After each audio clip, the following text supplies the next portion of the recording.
ဇလန်လေးရဲ့အစာ1958ခုနှစ်အနောက်ဂျာမနီမှာမိုက်ကယ်လို့ခေါ်တဲ့အသက်18နှစ်အရွယ်လူငယ်လေးတူကျောင်းကနေအိမ်ပြန်လမ်းလျှောက်နေတာကိုတွေ့ရမှာပါ။မိုးကတဲတဲမဲမဲရွာနေချိန်မှာပဲမိုက်ကယ်ကရုတ်တရက်မိုးဝေအော်အန်ဂျင်လာပြီးအနီးနားကတိုက်ခန်းတစ်ခုရဲ့ဝင်းပေါက်မှာအမြန်ခိုလုံလိုက်ရပါတယ်။ကန်အားလျော်စွာအဲ့ဒီတိုက်ခန်းမှာနေထိုင်ပြီးအလုံးလုံးတဲ့ဟန်နာလို့ခေါ်တဲ့အမျိုးသမီးတူကအဲ့ဒီချိန်မှာအနီးနားကနေဖျက်လျှောက်လာရင်သူ့ကိုသတိထားမိသွားပါတယ်။သူမကမိုက်ကယ်ရဲ့အခြေအနေကိုမြင်တော့အလင်းမြန်ကူညီပေးပါရယ်။မိုက်ကယ်ငိုကြွေးနေတာကိုမြင်တော့နူးညံ့စွာတန်ရှင်းပေးပြီးနှစ်သိမ့်ပေးခဲ့ပါတယ်။နောက်ဆုံးမှာတော့ဟန်နာကမိုက်ကယ်ကိုအိမ်ပြန်ပို့ပေးခဲ့ပါတယ်။အဲဒီညနေမှာပဲအိမ်မှာညစာစားနေတော့မိုက်ကယ်ဖခင်ကတားဖြစ်သူဖြူဘက်ဖြူရောဖြစ်နေတာကိုသတိထားမိပြီးဆရာဝန်ခေါ်လိုက်ပါတယ်။စစ်ဆေးပြီးတဲ့နောက်ဆရာဝန်ကမိုက်ကယ်ကို3လကြာအိမ်မှာနားနေဖို့အကြံပြုခဲ့ပါတယ်။နောက်ဆုံးတော့မိုက်ကယ်ကျမ်းမာလာတဲ့အခါမိုးရွာတဲ့နေ့မှာသူ့ကိုကူညီခဲ့တဲ့အမျိုးသမီးကိုသတိရလာပါတယ်။သူ့ရဲ့မိခင်ကလည်းတွားရောက်ကျေးဇူးတင်ကြောင်းအကြံပြုတာနဲ့မိုက်ကယ်ကပန်းစည်းတစ်စီးဝယ်ပြီးဟန်နာရဲ့တိုက်ခန်းကိုတွားရောက်ခဲ့ပါတယ်။ဟန်နာတကားဖွင့်ပေးတဲ့အခါမှာတော့မိုက်ကယ်ရဲ့ကျမ်းမာရေးအခြေအနေကိုမေးရင်းပြုံးပြပါတယ်။မိုက်ကယ်ကလည်းကျေးဇူးတင်ကြောင်းပြောပြီးတော့ပန်းစီကိုပေးခဲ့ပါတယ်။သူပြန်ဖို့လှည့်လိုက်တော့ဟန်နာကသူမအလုပ်သွားကန်နေဖြစ်ကြောင်းပြောပြီးအစင်သင်းဖြစ်တဲ့ဒီအခြားအခန်းတစ်ခုမှာစောင့်နေဖို့ပြောလိုက်ပါတယ်။စောင့်နေတဲ့မိုက်ကယ်ကအဝယ်စားလဲနေတဲ့ဟန်နာကိုခိုးကြည့်မိလိုက်ပါတယ်။ဒါကိုဟန်နာကသတိပြုမိသွားတော့မိုက်ကယ်ကရှက်ယွန်းထိတ်လန့်ပြီးတော့အလင်းမြန်ထွက်ပြေးလာခဲ့ပါတယ်။နောက်တစ်နေ့မှာမိုက်ကယ်ကဘတ်စကားပေါ်မှာလက်မှတ်ဖြတ်ပေးနေတဲ့ဟန်နာကိုအလုပ်ခွင်မှာထပ်တွေ့လိုက်ရပါတယ်။အဲဒီခါမှာပဲသူတောင်းပန်ရမယ်ဆိုတော့ကိုနားလေပြီးတော့တစ်ချိန်ထပ်သွားဖို့ဆုံးဖြတ်လိုက်ပါတယ်။သူရောက်တဲ့အခါမှာဟန်နာအလုပ်ကနေပြန်ရောက်တာနဲ့တိုက်ဆိုင်နေပြီးမြေအောက်ခန်းကနေမီးသွေးပုံးတစ်ပုံးကိုတဲရမှာကိုညီပေးဖို့ပြောပါတယ်။မီးသွေးပုံးကိုတဲပြီးအပေါ်ရောက်တော့မိုက်ကယ်ရဲ့အဝတ်စားနဲ့မျက်နှာမှာမီးသွေးမုန့်တွေကပေးကျန်နေပါတယ်။ဟန်နာကသူ့ကိုရေချိုးဖို့ပြောပြီးတော့အတန်ရှင်းလှုပ်ပေးသူတို့နှစ်ဦးကြားမှာအချင်းမီးပွားလေးစတင်ခဲ့ပါတယ်။အဲဒီညမှာပဲသူတို့ရဲ့ဆက်ဆံရေးကရင်းနှီးမှုနဲ့အတူတကြောပြောင်းလဲသွားပါတယ်။မိုက်ကယ်ညစာစားဖို့နောက်ကျမှအိမ်ပြန်ရောက်လာတဲ့ခါမှာတော့ဖခင်ကမေးမျက်နှာကိုလမ်းပြောက်သွားတယ်လို့လိန်ပြောခဲ့ပါတယ်။အဲဒီနေ့ကစပြီးမိုက်ကယ်ရဲ့အတွေ့တွေကဟန်နာရဲ့အကြောင်းတွေနဲ့သာပြည့်နေပါပြီ။နေ့တိုင်းကျောင်းဆင်းတဲ့အချိန်တိုင်းမှာသူမရဲ့တိုက်ခန်းစီကိုအလင်းမြန်သွားရောက်ပြီးနိုင်ပေါင်းများစွာအတူတူကုံဆုံးကြပါတယ်။မကြခင်မှာပဲဟန်နာစီသွားရောက်တာကသူတို့ရင်းနှီးတဲ့အချိန်တွေဖန်တီးဖို့အတွက်နေ့စဉ်လုပ်ငန်းဆောင်တာတစ်ခုဖြစ်လာခဲ့ပါတယ်။ဒီနေ့မှာအတူတူနားနေရင်ကျောင်းမှာဘာတွေသင်ရလဲဆိုပြီးတော့ဟန်နာကစိတ်ဝင်စားမေးလာပါတယ်။အဲဒီခါမှာတော့မိုက်ကယ်ကဂျောဘော်ရီထဲကစာအုပ်တုပ်ကိုထုတ်ပြီးဟန်နာကိုဖတ်ပြပါရယ်။သူမကမိုက်ကယ်ရဲ့အတန်ကိုစိတ်ဝင်စားနားထောင်နေရင်ဒါဟာသူတို့နှစ်ဦးရဲ့ဒလေးအစ်စ်လေးဖြစ်လာခဲ့ပါတယ်။ဒါပေမဲ့မိုက်ကယ်မသိလိုက်တဲ့အရာတစ်ခုရှိနေခဲ့ပါတယ်။အဲဒါကတော့ဟန်နာကစာတစ်လုံးမှမဖတ်တတ်ဘူးဆိုတာပါပဲ။သူမကအစာမတတ်တဲ့လိုအပ်ချက်ကိုသူမရဲ့တိတ်ဆိတ်တဲ့အပြုံးတွေတိကျင်စိတ်ပြင်းပြနေတဲ့မျက်လုံးတွေနောက်ကွယ်မှာ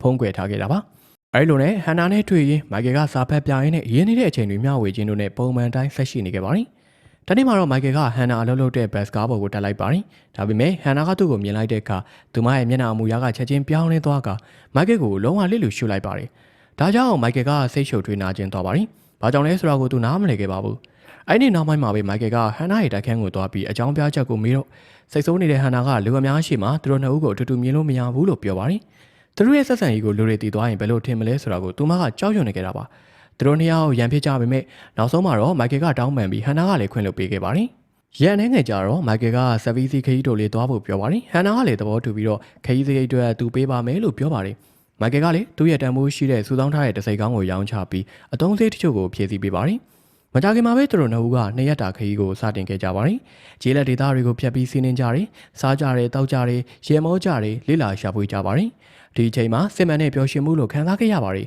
။ဒုတိယနေ့မှာတော့သူတို့ကဖျားရှက်ကိုကျောင်းငယ်လေးတစ်ခုကိုတွားရောက်လဲပတ်ခဲ့ကြပါတယ်။ဒါပေမဲ့အဆောက်အအုံနာကိုရောက်တာနဲ့ဟန်နာကရုတ်တရက်တိတ်ဆိတ်သွားပြီးတော့မျက်နှာထားတင်းမာကမျက်လုံးတွေကလည်းဝေးလံနေပါတယ်။မိုက်ကယ်ကသတိထားမိပေမဲ့မေးခွန်းထုတ်ဖို့တော့ဖိအားမပေးခဲ့ပါဘူး။ဒီခရီးစဉ်ကသူတို့ရဲ့ဆက်ဆံရေးကိုပုံမနဲ့ဆိုင်စေခဲ့ပါတယ်။ကျောင်းမှာတော့မိန်းကလေးတူကမိုက်ကယ်ကိုစိတ်ဝင်စားကြောင်းပြသခဲ့ပေမဲ့သူ့ရဲ့နှလုံးသားကဟန်နာအတွက်သာဖြစ်နေတာမို့သတိမထားမိခဲ့ပါဘူး။ဒီချိန်ဝင်းကျင်မှာဟန်နာကအလုံးမှာယာရုတိုမြင့်ခံရပါတယ်။ဒါပေမဲ့ပျော်ရွှင်ရမယ့်စားဝင်တော့ဝင်ဖို့ဖြစ်နေပုံရပါတယ်။ယာရုတိုတာကတခြားမျိုးတစ်မျိုးကိုပြောင်းရွှေ့ရမယ်လို့အထိပ္ပယ်ရပြီးမိုက်ကယ်ကိုထားခဲ့ရမယ့်အရေးကသူမကိုစိတ်နှောက်ယှက်ဖြစ်စေပါတယ်။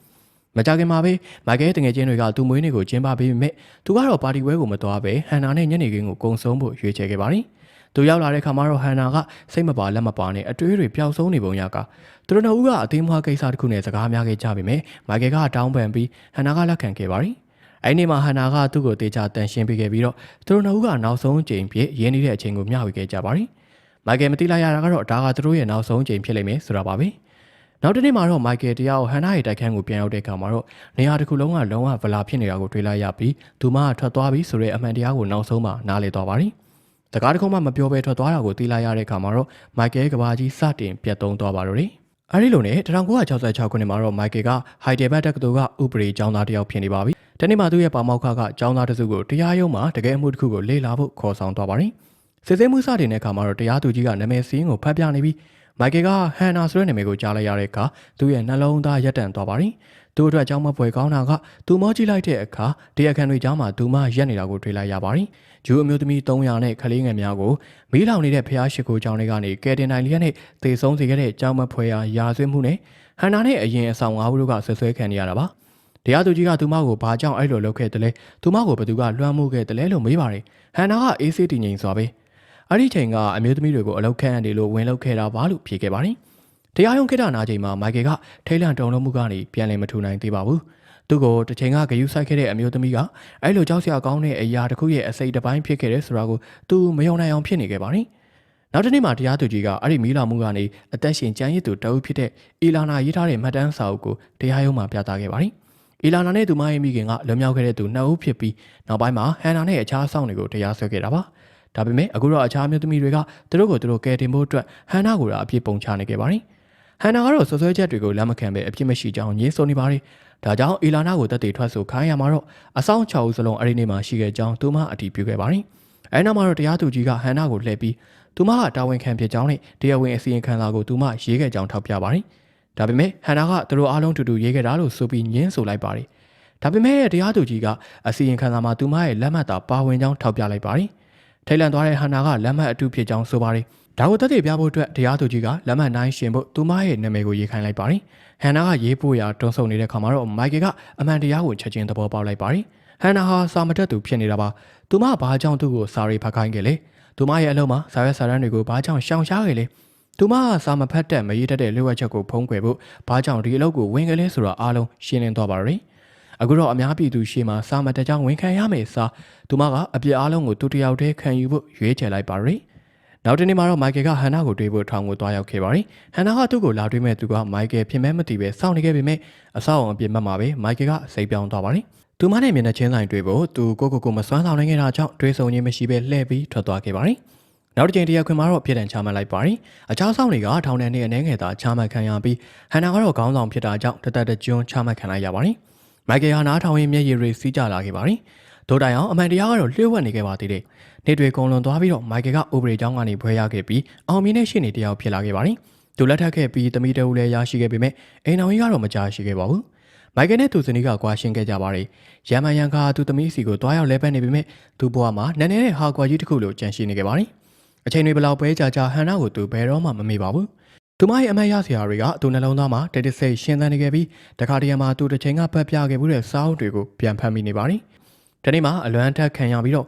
မိုက်ကယ်ကသူမကိုလက်ဆောင်တစ်ခုပို့ဖို့ဆုံးဖြတ်လိုက်ပါတယ်။စာအုပ်ဖတ်ပြပြီးအတန်ဖန်းယူကတိတ်ခွေတစ်ခွေနဲ့တိတ်ခွေဖွင့်ဆက်ကိုထောင်ထဲကိုပို့လိုက်တာပါ။ဟန်နာကဘာစတုပ်ကိုဖွင့်လိုက်တဲ့အခါရှုပ်ထွေးစွာကြည့်နေပေမဲ့ဖွင့်ကြည့်လိုက်တဲ့အခါမှာတော့မိုက်ကယ်ရဲ့ရင်းနှီးတဲ့အတန်ကအခန်းထဲကိုပြင်းထန်သွားပါတယ်။ဒါဟာအချိန်ထဲမှာအေးခဲသွားတဲ့အခိုက်အတန့်တစ်ခုပါပဲ။နှစ်ပေါင်းများစွာတိတ်ဆိတ်နေပြီးတဲ့နောက်အတိတ်ရဲ့အတန်ကသူမစီကိုပြန်ရောက်လာခဲ့တာပါ။အဲဒီနေ့ကစပြီးမိုက်ကယ်ကသူမစီကိုပုံမြင်တစ်ခုပြီးတစ်ခုဇက်တိုက်တိတ်ခွေတွေပို့နေခဲ့ပါတယ်။သူ့ရဲ့တန်ရဲ့လုံးစုံမှုကြောင့်ဟန်နာကထောင်စာကြီးထိုက်ကစာအုပ်တွေကိုအသုံးပြုပြီးကိုအားကိုစာဖတ်စာရေးဖို့စတင်တင်ယူလိုက်ပါတယ်။တဖြည်းဖြည်းနဲ့စကားလုံးတွေဖွဲ့စည်းတက်လာပြီးမိုက်ကယ်စီကိုစာရီပြန်ရေးနိုင်လာပါတယ်။သူမဘလောက်စာရီပို့ဖို့မိုက်ကယ်ကတော့ဘယ်တော့မှအကြောင်းမပြန်ခဲ့ပါဘူး။လာလည်းမတွေ့ခဲ့ပါဘူး။အဲဒီစာတိတ်ခွေတွေဆက်ပို့နေခဲ့ပြီးသူတို့ရဲ့ဆက်သွယ်မှုကိုတိတ်ဆိတ်ဝေးကွာတဲ့ဘဲတင်တန်တစ်ခုဖြစ်ထိန်းထားခဲ့ပါတယ်။ဒီနေ့မှာတော့မိုက်ကယ်ကထောင်မှုစီကနေဖုန်းခေါ်ဆိုမှုတစ်ခုကိုရရှိခဲ့ပါတယ်။ဟန်နာနှစ်ပေါင်း20ကျော်ထောင်ထဲကြားခံခဲ့ရပြီးနောက်ဆုံးမှာတော့လွန်ငင်းချမ်းသာခွင့်ကိုရရှိခဲ့ပါပြီ။ဒါပေမဲ့သူမမှာမိသားစုမရှိဘူး၊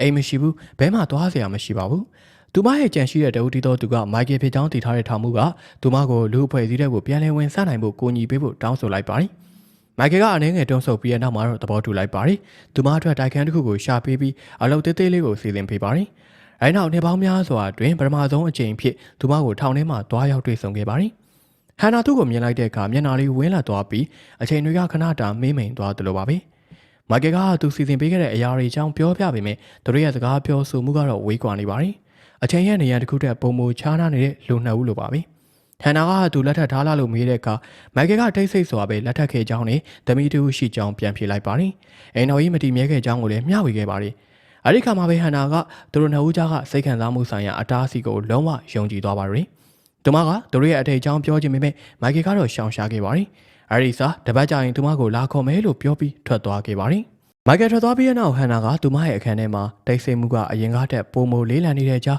တယောက်တည်းထိုင်နေခဲ့ပါတယ်။အပြစ်ရှိရဲဆိုတဲ့ခံစားချက်နောင်တရခြင်းတွေနဲ့နေပေါင်းများစွာကြားတဲ့အထီးကျန်ခြင်းတို့ကြောင့်လွှမ်းမိုးခံလိုက်ရပြီးဝမ်းထဲဝေဆုံးဖြတ်ချက်တစ်ခုကိုချမှတ်လိုက်ပါတယ်။တပတ်ကြာပြီးမိုက်ကယ်သူမကိုအိမ်ပြန်ခေါ်ဖို့ရောက်လာတဲ့ခါမှာတော့ထောင်မှုက